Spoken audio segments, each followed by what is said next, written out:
என் பிள்ளையே, கொஞ்சம் ஓய்வு எடுத்துக்கொள். வாழ்வில் அடுத்த கட்டம் இன்னும் கொஞ்சம் கூடுதலாக உழைக்கக்கூடிய காலம். குடும்பத்திற்காக உழைப்பது நல்ல கர்ம வினைகளை சேர்க்கும். குடும்பமும் முன்னேறும். உழைப்புதான் பல கனவுகளை நனவாக்கும். பழைய பிரச்சனைகள் முடிவுக்கு வரப்போகிறது. பல பக்கங்களிலிருந்து வந்த பிரச்சனைகள் முடிவுக்கு வரும்.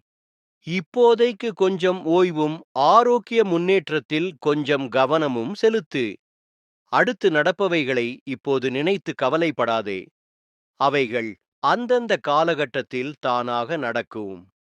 நேர்மறை எண்ணங்கள் உன் மனதிலும், புன்னகை உன் முகத்திலும், என் திருநீறு உன் நெற்றியிலும் இருந்தால் அனைத்தும் நல்லதாக நடக்கும்.